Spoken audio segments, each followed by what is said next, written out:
Sporting Chance, along with sponsor Ascendis Health, recently held their Health of the Nation 50-hour sports challenge. The event started out of research just to make sure that where we were in South Africa in the early 2000s, when we took phys ed out of and non-government subjects out of the curriculum, we tried to work out where South Africa would be by 2015, 2020.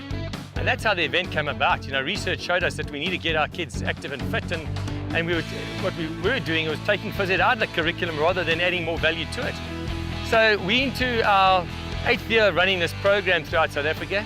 We know that South Africa is desperately in need of intervention programs.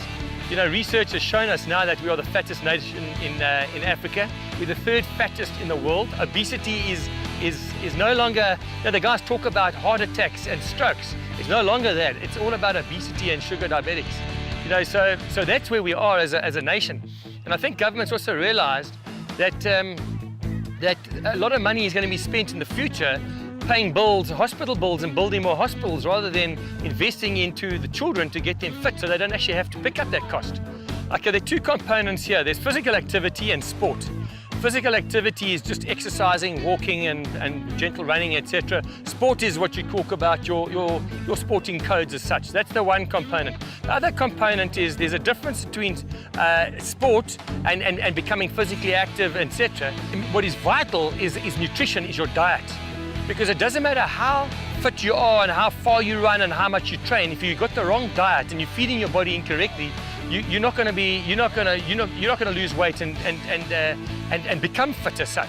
You might be running fit, but in actual fact, what you're putting into your body is not working. So diet is vital.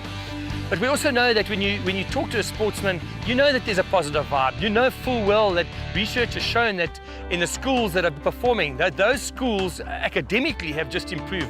Discipline, that they've improved. And from a leadership point of view, what is so brilliant about the whole thing is you walk into a business meeting and you pose some very, very difficult questions, or you need to sell an idea. I just know from my own experience, you revert to what you got up to on the sports field and you say, right, hold on a second, there's 5 minutes to go, we're 1-0 down, how do we get out of the situation in order to win 2-1 to actually win the tournament or to progress to the next round? And you apply everything you learned on the sports field into business. And I just think that that's the way the country must go, and that's the way we should be going. That's the way our thought process should be going. We often think to ourselves, you've got to have the best equipment, or you've got to have the best facility, or the best coaching, or the best mentorship to make a success in your life. Yes, that is vital. But I tell you what, you can't replace passion. And a lot of the kids that we work with are passionate, they're enthusiastic, and they want to be successful in life. Yeah, this is a very, very good initiative. And I think, it's what our kids nowadays, need. We're growing up now with PlayStations and all that. It's that generation, so it's good that we can have them here and actually have them involved and partaking in many different sport codes. Sport has been my life. I got involved in many different codes, and one of the things that comes out, it's things like discipline. Become a leader of group. I was lucky that I played team sports. So you become more than just a leader on the field. You become a leader off the field as well. It leads to things like to your studies as well. Having discipline with your studies, etc. So it plays a massive part in your life. And if you can be very disciplined in sport, it does really help other aspects of your life as well.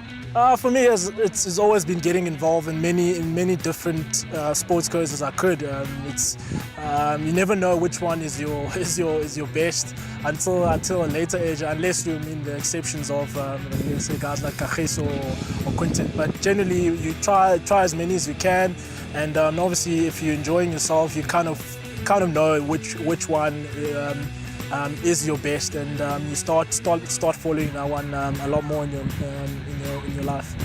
We've been involved in this program for about 2 years, Sport of the Nation program, and I think it's a fantastic program because what it does, it gets children involved from a grassroots level. So it's not only children that are participating currently in sport, but children that are just at school, and it gives them an opportunity to learn a whole range of different sports.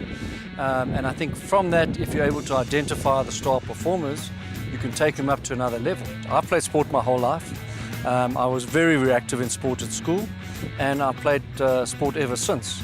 Mostly team sport. I mean, I really, really enjoy team sports because you feel part of a team, you've got friends, you've got colleagues, the ability to lead a team. So I think it teaches you not only sporting skills, but also life skills, which is more and more important.